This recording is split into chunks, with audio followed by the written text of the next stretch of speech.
Once, upon a midnight dreary, while I pondered, weak and weary, over many a quaint and curious volume of forgotten lore, while I nodded, nearly napping, suddenly there came a tapping, as of someone gently rapping at my chamber door. "'Tis some visitor," I muttered, tapping at my chamber door. "Only this, and nothing more." Distinctly I remember the day. It was in the bleak December, and each separate dying ember wrought its ghost upon the floor. Eagerly I wished the morrow. Vainly I'd sought to borrow from my books surcease of sorrow for the lost Lenore, for the rare and radiant maiden whom the angels name Lenore, nameless here forevermore. And the silken, sad, uncertain rustling of each purple curtain thrilled me, filled me with fantastic terrors I'd never felt before. So that now, to still the beating of my heart, I stood repeating, "'Tis some visitor entreating entrance at my chamber door, some late visitor entreating entrance at my chamber door. This it is, and nothing more." Presently, my soul grew stronger, hesitating then no longer.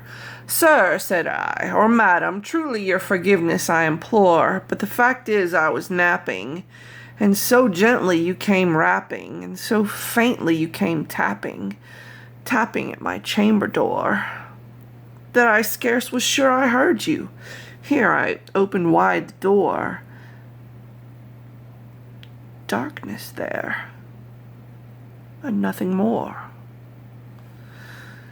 Deep into that darkness peering, long I stood there, wondering, fearing, doubting, dreaming dreams no mortal ever dared to dream before. But the silence was unbroken, and the stillness gave no token, and the only word there spoken was the whispered word, "Lenore." This I whispered, and an echo murmured back the word, "Lenore?" Merely this, and nothing more. Back into the chamber turning, all my soul within me burning, soon again I heard a tapping, somewhat louder than before. "Surely," said I, "surely that is something at my window lattice. Let me see then what thereat is, and this mystery explore. Let my heart be still a moment, and this mystery explore. 'Tis the wind and nothing more." Open here I flung the shutter, when with many a flirt and flutter in there stepped the stately raven of the saintly days of yore. Not the least obeisance he made he, not a minute stopped or stayed he, but with mine of lord or lady perched above my chamber door, perched upon a bust of Pallas, just above my chamber door, perched and sat, and nothing more. Then this ebony bird, beguiling my sad fancy into smiling, by the grave and stern decorum of the countenance it wore. "Though thy crest be shorn and shaven, thou," I said, "art sure no craven, ghastly, grim, and ancient raven, wandering from the nightly shore. Tell me what thy lordly name is on the night's Plutonian shore." Quoth the raven, "Nevermore." Much I marveled this ungainly fowl to hear discourse so plainly, though its answer little meaning, little relevancy bore, for we cannot help agreeing that no living human being ever yet was blessed with seeing bird above his chamber door, bird or beast upon the sculptured bust above the chamber door, with such a name as Nevermore. But the raven, sitting lonely on its placid bust, spoke only that one word, as if his soul in that one word he did outpour. Nothing farther than he uttered, not a feather than he fluttered, till I scarcely more than muttered, Other friends have flown before. On the morrow ye will leave me, as my hopes have flown before. Then the bird said, Nevermore.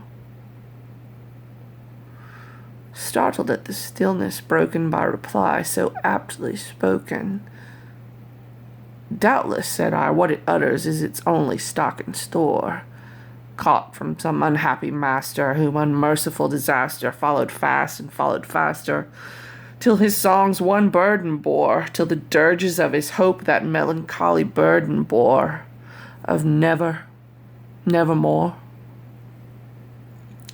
But the raven still beguiling all my fancy into smiling, straight I wheeled a cushioned seat in front of bird and bust and door. Then upon the velvet sinking, I betook myself to linking fancy unto fancy, thinking what this ominous bird of yore, what this grim, ungainly, ghastly, gaunt, and ominous bird of yore meant in croaking, Nevermore. This I sat engaged in guessing, but no syllable expressing, to the fowl whose fiery eyes now burned into my bosom's core. This and more I sat divining, with my head at ease reclining, on the cushion's velvet lining with that lamplight gloated o'er, but whose velvet violet lining with the lamplight gloating o'er, she shall press. Nevermore.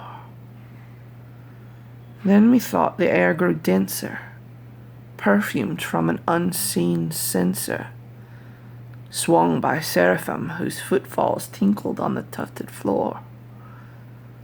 Wretch, I cried, thy God hath lent thee, by these angels he hath sent thee, respite in Nepenthe from my memories of Lenore. Quaff, oh quaff this kind Nepenthe, and forget this lost Lenore. Quoth the raven, Nevermore. Prophet, said I, thing of evil, prophet still, if bird or devil, whether tempter sent, or whether tempest tossed thee here ashore, desolate yet all undaunted on this desert land enchanted, on this home by horror haunted, tell me truly, I implore, is there balm in Gilead? Tell me, I implore. Quoth the raven, Nevermore. Prophet, said I, thing of evil, prophet still, if bird or devil, by that heaven that bends above us, by that God we both adore, tell this soul with sorrow laden, if, within the distant Aidenn, it shall clasp a sainted maiden whose the angels name Lenore. Clasp a rare and radiant maiden whom the angels name Lenore. Quoth the raven, Nevermore. Be that word our sign of parting, bird or fiend, I shrieked, upstarting. Get thee back into the tempest and to the night's Plutonian shore. Leave no black plume as a token of that lie that thou hast spoken. Leave my loneliness unbroken. Quit the bust above my door. Take thy beak from out my heart, and take thy form from off my door. Quoth the raven, Nevermore. And the raven, never flitting, still is sitting, still is sitting on the pallid bust of Pallas, just above my chamber door, and his eyes have the all-seeming of the demon that is dreaming, and the lamplight o'er him streaming throws his shadow on the floor,